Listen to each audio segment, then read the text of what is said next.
ಸಚಿವ ಸಂಪುಟ ಸಭೆಯಲ್ಲಿ 52 ಕ್ರಿಮಿನಲ್ ಕೇಸ್ಗಳನ್ನು ಸರ್ಕಾರ ವಾಪಸ್ ಪಡ್ಕೊಂಡಿದೆ. ಅದರಲ್ಲೂ ಕಲಬುರಗಿಯ ಲಾಡ್ಲೆ ಮಶಾಕ್ ದರ್ಗಾ ಗಲಾಟೆ ಪ್ರಕರಣವನ್ನು ಕೂಡ ವಾಪಸ್ ಪಡೆದಿರೋದು ಬಿಜೆಪಿ ನಾಯಕರ ಕೆಂಗಣ್ಣಿಗೆ ಗುರಿಯಾಗಿದೆ.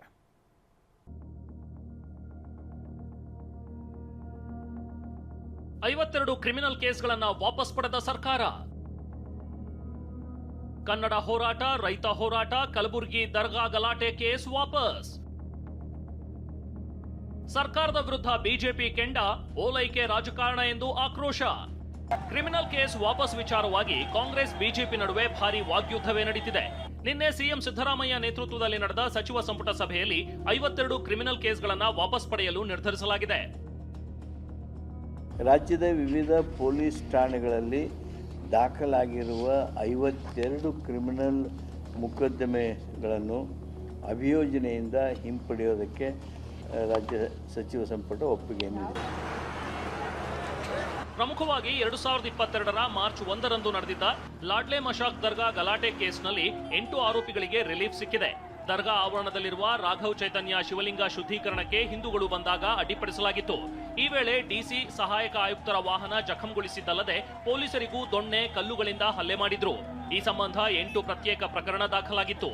ಇದೀಗ 8 ಪ್ರಕರಣಗಳನ್ನ ಕೈಬಿಡೋಕೆ ಸಂಪುಟದಲ್ಲಿ ತೀರ್ಮಾನಿಸಲಾಗಿದೆ.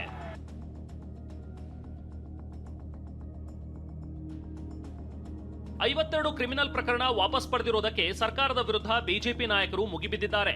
ಸರ್ಕಾರದ ವಿರುದ್ಧ ತೀವ್ರ ಆಕ್ರೋಶ ವ್ಯಕ್ತಪಡಿಸಿದ ಬಿಜೆಪಿ ನಾಯಕರಾದ ಸಿಟಿ ರವಿ, ಸುನಿಲ್ ಕುಮಾರ್ ಹಾಗೂ ಶಾಸಕ ಬಸನಗೌಡ ಯತ್ನಾಳ್ ಇದು ಸರ್ಕಾರದ ಮುಸ್ಲಿಮರ ಓಲೈಕೆಯ ಪರಮಾವಧಿ ಎಂದಿದ್ದಾರೆ. ಯಾರು ಮುಸಲ್ಮಾನ್ ಕಮ್ಯುನಲ್ ಗುಂಡಾಗಳಿದ್ರು ಅವರ ಮೇಲಿನ ಮೊಕದ್ದಮೆಗಳನ್ನು ವಾಪಸ್ ತೆಗೆದುಕೊಳ್ಳೋ ಕೆಲಸವನ್ನು ಮಾಡ್ತಾ ಇದ್ದಾರೆ.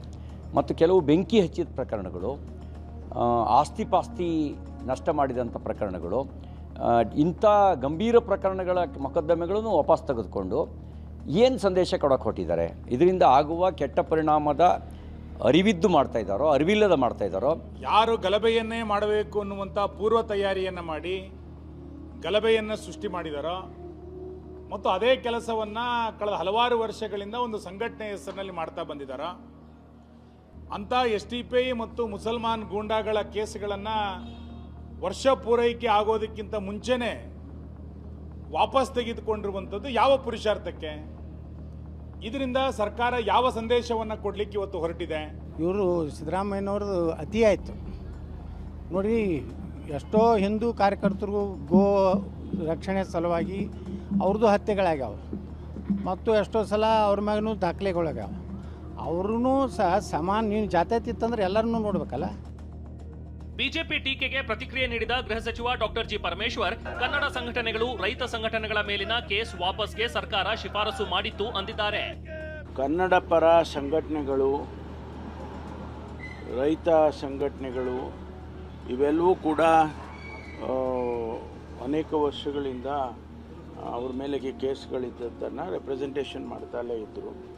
ಅದನ್ನು ಸರ್ಕಾರ ಕ್ಯಾಬಿನೆಟ್ ಸಬ್ ಕಮಿಟಿಗೆ ರೆಫರ್ ಮಾಡಿತ್ತು.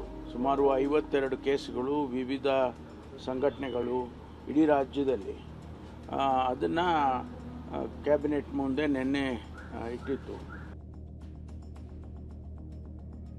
ಇತ್ತ ಬಿಜೆಪಿ ಆರೋಪಕ್ಕೆ ಸಚಿವ ಸತೀಶ್ ಜಾರಕಿಹೊಳಿ ಕೂಡ ತಿರುಗೇಟು ಕೊಟ್ಟಿದ್ದಾರೆ. ಎಲ್ಲಾ ಕೇಸ್ಗಳು ಮುಸ್ಲಿಮರಿಗೆ ಸಂಬಂಧಿಸಿದಲ್ಲ, ರೈತರು, ಕನ್ನಡ ಹೋರಾಟಗಾರರು, ರಾಜಕಾರಣಿಗಳ ಕೇಸ್ ಕೂಡ ವಾಪಸ್ ಪಡೆಯಲಾಗಿದೆ ಎಂದಿದ್ದಾರೆ. ಹಿಂದುತ್ವವಾದಿ ಮುತಾಲಿಕ್ ಕೇಸ್ ಸಹ ವಾಪಸ್ ಪಡೆದಿದ್ದೇವೆ ಅಂತ ಬಿಕೆ ಹರಿಪ್ರಸಾದ್ ಕೌಂಟರ್ ಕೊಟ್ಟಿದ್ದಾರೆ. ಹಿಂದುತ್ವವಾದಿ ಆಗಿರ್ತಕ್ಕಂಥ ಮುಕ್ತಾಲಿಕ್ ದೇಸಾಯಿದು ಕೂಡ ವಾಪಸ್ ತಗೊಂಡಿರೋದು ನನಗೆ ಸುದ್ದಿಗೆ ಬಂದಿದೆ. ಮುಕ್ತಾಲಿಕ್ ದೇಸಾಯಿ ಅವರು ಮಾಡೋದು ಪ್ರಚೋದನಕಾರಿ ಭಾಷಣ, ದೊಣ್ಣೆ ಹಿಡ್ಕೊಂಡಿರ್ತಕ್ಕಂಥದ್ದು ಅವ್ರು ಸೆಲ್ಫ್ ಡಿಫೆನ್ಸ್ಗೆ ಇಟ್ಕೊಂಡಿರ್ತಾರೆ. ಆದ್ದರಿಂದ ಕೇಸ್ಗಳು ಯಾರೇ ಇದ್ರೂ ಅವ್ರ ಮೇಲೆ ಕಾನೂನು ಕ್ರಮ ಆಗೇ ಆಗುತ್ತೆ. ದೊಣ್ಣೆ ತಲವಾರು ಇಟ್ಕೊಂಡ್ರೇನೂ ಆಯಿತು, ಪ್ರಚೋದನಕಾರಿ ಭಾಷಣ ಮಾಡಿದ್ರೇನೂ ಆಯಿತು. ಆದ್ದರಿಂದ ಈ ಕರ್ನಾಟಕ ರಾಜ್ಯ 3 ವರ್ಷದಲ್ಲಿ ಸರ್ವ ಜನಾಂಗದ ಶಾಂತಿಯ ತೋಟ ಅಂತೇಳಿ ನೆಲೆಸಿದೆ. ನಾವೆಲ್ಲರೂ ಸಹ ಹೆಮ್ಮೆ ಬೀಳಬೇಕಾಗಿರ್ತದೆ. ಅದರಲ್ಲಿ ಸುಮಾರು 56 ಕೇಸ್ ಇದೆ. ಎಲ್ಲ ಮುಸ್ಲಿಮರಿದ್ದಾರೆ, ಕನ್ನಡ ಪರ ಇದ್ದಾರೆ, ರೈತರಿದ್ದಾರೆ, ಬೇರೆ ಬೇರೆ ಘಟನೆಗಳಾಗಿದ್ದಾವೆ, ರಾಜಕೀಯ ಪಕ್ಷದ ಮುಖಂಡರಿದ್ದಾರೆ, ಅವರು ಇರ್ಬೋದು. ಅದರಲ್ಲಿ ಯಾವಾಗಲೂ ಈ ಥರ ಮಾಡಿದಾಗ ಅದನ್ನೊಂದು ಹೇಳಿಬಿಡ್ತಾರೆ ಅವರು. ಮುಸ್ಲಿಂ ಪಾಕಿಸ್ತಾನ ಅಂದರೆ ಜನ ನೇರವಾಗಿ ಅಟ್ರಾಕ್ಟ್ ಆಗ್ತಾರೆ. ಹೀಗಾಗಿ ಅದು ಸ್ಟ್ಯಾಂಡರ್ಡು ಅಲಿಗೇಷನ್ ಅವರು. ಇತ್ತ ಕನ್ನಡ ಪರ ಹೋರಾಟಗಾರರ ಮೇಲಿನ ಪ್ರಕರಣಗಳನ್ನು ಸರ್ಕಾರ ವಾಪಸ್ ಪಡೆದಿದೆ. ವಾಟಾಳ್ ನಾಗರಾಜ್ ವಿರುದ್ಧ ದಾಖಲಾಗಿದ್ದ 10 ಕೇಸ್ ವಾಪಸ್ ಪಡೆಯಲಾಗಿದೆ. ಹಲಸೂರು ಠಾಣೆ, ಹೈಗ್ರೌಂಡ್ಸ್ ಠಾಣೆ ಸೇರಿ ವಿವಿಧ ಠಾಣೆಗಳಲ್ಲಿ ದಾಖಲಾಗಿದ್ದ ಕೇಸ್ಗಳು ರದ್ದಾಗಿವೆ. Bureau report, TV9.